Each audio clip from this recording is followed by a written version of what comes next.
I started from the question of how come some people enjoy other people's suffering so that it makes violence enjoyable, so that people find it heroic to punish people that they judge as bad. And then how come other people in the same society are just the opposite? They get their joy not in believing that there's bad people that need to be punished, but they get their joy in contributing to people's well-being.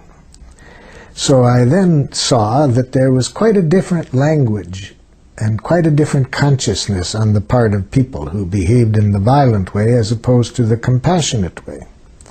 And I decided to try to clarify that. What is the nature of communication that helps us to connect in a way in which we enjoy contributing to each other's well-being? And how is that process of communication different in the people who contribute to the violence of others? Then, after I developed nonviolent communication, which is the language and the power usage that I saw contributing to compassionate interaction, I then wondered, where the heck did we ever learn this other approach? So then I got interested in where did it all begin, where we learned a way of thinking and communicating that contributes to violence on our planet. And here scholars and scientists like Walter Wink, the theologian, and his book, The Powers That Be, and others who share his perspective, trace this back to about 8,000 years ago when various things happened I won't go into now, but we came out of it with organizing ourselves in terms where a few people who claim to be superior dominate others. Sometimes they base their superiority claiming their family was born closer to God, and so they controlled on the basis of the divine rights of kings. But whatever it is, we started to live in cultures in which a few people claiming to be superior dominated others, and that requires a language of domination. A language in which you classify people in terms of what they are. Are they peons or are they royalty? Are they good? Are they bad? Are they normal? Are they abnormal? That way of thinking goes with domination, because in a domination structure, the people who claim to be on the top claim to know what is right and what is wrong, and they maintain their power through the use of power over tactics such as punishment, reward, guilt, shame. And so they need a language that justifies the use of punishment and reward, the language of retributive justice in which you make judgments of what the other person deserves. And that is dependent on how you judge them, whether good or bad, right or wrong, and so forth. So that's how I think it all began, about 8,000 years ago, when we started to have domination structures in which a few people dominated many. Before that, when we were more in the hunter-gatherer style of society, people that I trust in their studies anthropologically tell me we didn't have violence in the rate that we have since. So nonviolent communication now tries to get us back to what I think is a more natural way of communicating. So I think where we've gotten is an evolutionary snag, where we've gotten stuck on the basis of some unfortunate learning over 8,000 years. And nonviolent communication helps us come back to life, back to a more natural way of living, where our evaluations are on the basis of how needs are served. Are we meeting our needs and the needs of others, rather than who is what? Who's right, who's wrong, who's good and who's bad? No. Are our needs getting met? And if not, what can we do so that everyone's needs get met? That's the language of nonviolent communication. Our training is based on the assumption that the kind of beliefs and judgments that people have that lead them to dehumanize one another and to deny each other's rights, That language, we think, is a distortion of need language. That people are trying to say is that our needs are in danger. Some of our needs are in danger. But they're not given a language that helps them to say that. So they go to justifying this on the basis of what their interpretation is of what words were that were written down centuries before.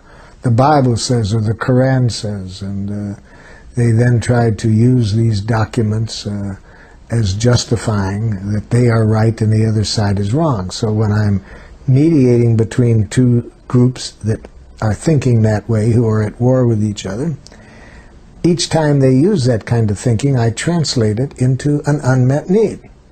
So when I'm working with two groups, such as two tribes that I was working with in northern Nigeria that were at war with each other, and I ask, what needs of yours are not being met? And I'm confident if we can get everybody's needs clarified, we'll find a strategy for meeting the needs of people on both sides.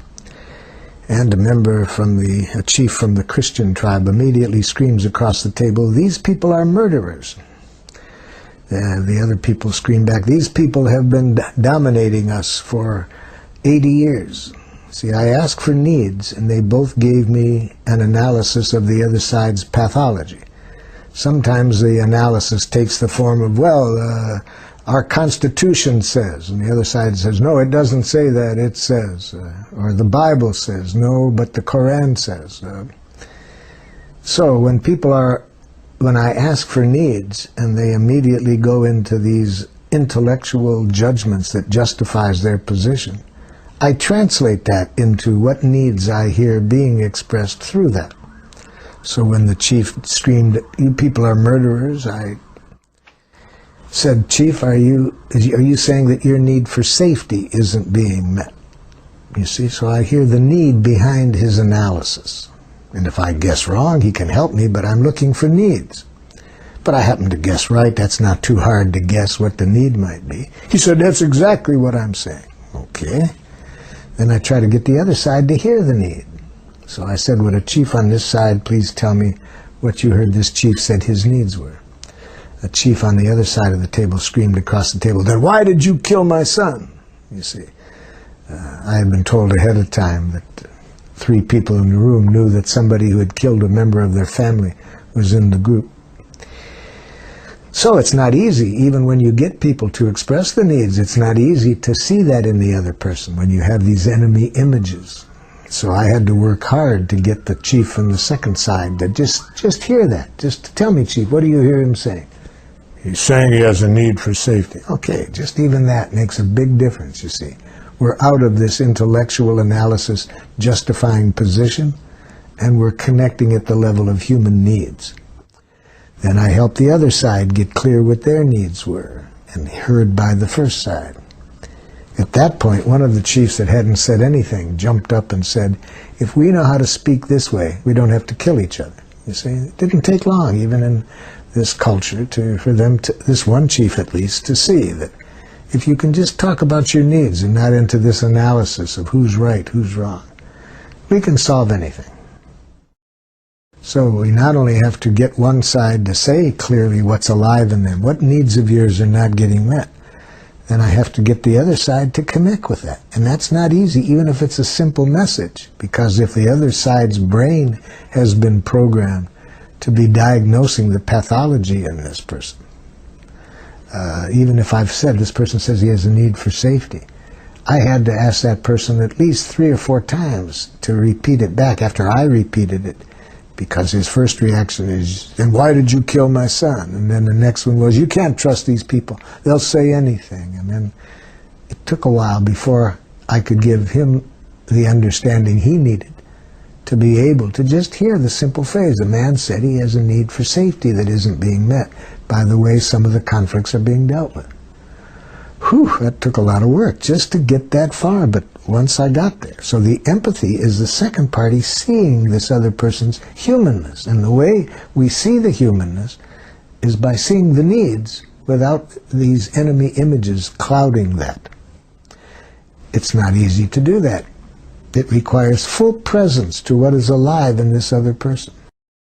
We teach people how to hear the needs on two parts of ourself. The one part of ourself is that part that evaluates what we do. Every action we take, we need to evaluate it about whether it meets our needs or not. If I cook a meal for myself, I need to evaluate, did that meet my need for nurturance, taste, and so forth? And if it didn't, then I want to change that. So whether it's something I did for myself, or if I say something to another person, sometimes it doesn't meet the needs of mine, so I need to evaluate it. Now, how do I evaluate it? If I evaluate it by attacking myself, I say that was a stupid thing to do. We instead suggest to people that you evaluate what you do by whether it met your needs or not. You'll find that you can learn better without losing self-respect. If we can learn from our mistakes by being conscious of what need wasn't met to begin with, and then to understand another part of ourselves. What need were we trying to meet by doing what we did?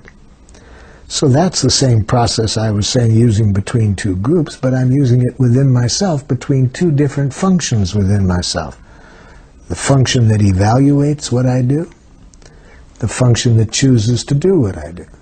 And if I evaluate them in the way I was educated to evaluate, I'd say to myself, that was a stupid thing to do. How could you do something so dumb?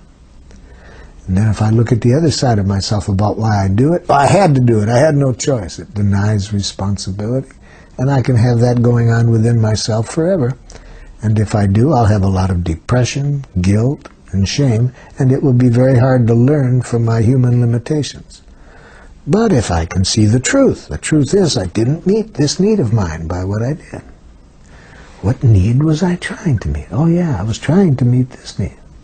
Well, it met that need, but it didn't, the way I did it didn't meet this other need. Okay, how do I get both needs met? If I can think in terms of needs, I'm far more likely to learn from my limitations without losing self-respect. In our training, we suggest to people that we look at what causes things like depression. We look at it in a way other than to think that it's because there's something wrong with us that we get depressed, that it's a mental illness. We have reasons for worrying about the whole concept of mental illness. We think that some people who we call mentally ill, they have some physical problems that affect their thinking and their chemistry, so that they think that they're something they're not, or they think that people are trying to attack them that aren't. So this can be caused by some physical dysfunction, and I wouldn't want to call them mental illnesses. I would want to say the person has a neurological or a chemical imbalance or something. These are the smallest percentage of people who get labeled mentally ill have those kind of problems. The others, I think it's a very unscientific term to use, mental illness, but worse than unscientific, by making it seem like people have something wrong within them.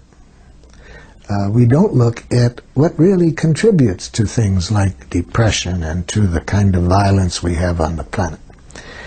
Our understanding in nonviolent communication is that people get depressed, very depressed, because of how they're trained to think, how they're educated to think. And they get stuck in this thinking, and depression is the result of it. So we don't see it as an illness. With people that have that, we try to help them become conscious of what you're telling yourself that's making you so depressed. And then we show them how what you're telling yourself, the judgments you make of yourself, simply are resulting because a need of yours hasn't been met. And unfortunately, we haven't been educated to get connected to the need. So when that need isn't being met, you go up to your head and start blaming yourself, shaming yourself, attacking yourself. And the depression is an inevitable result of how you think about yourself. So we show people how to transform that thinking about themselves into a language of life. If you say I shouldn't be depressed, or there's something wrong with me for being depressed, which is what we give the idea to people, that you're mentally ill if you are depressed or you have bipolar illness. They now not only have the results of this thinking that makes them depressed, now they think there's something wrong with them for being depressed, so they're doubly depressed because they're judging themselves for judging themselves. So we say, no, there's nothing wrong with you that you do that. You think that way because you were trained to think that way. Now, there's some beauty in it. If you can see the need of yours that wasn't met behind that, you can learn from something. You can better meet your needs. But if you don't get connected to the need of yours that isn't being met, you just stay up in your head saying, I'm a failure, I'll never amount to anything. Or you ask yourself unanswerable questions, such as, why did I do that? When you really know the answer, you're already telling yourself, I did it because I'm a failure, I'm a loser. So if you just communicate that way internally, you're going to spend a good deal of your life being depressed. Doesn't mean there's something wrong with you. It means you've been educated to think that way.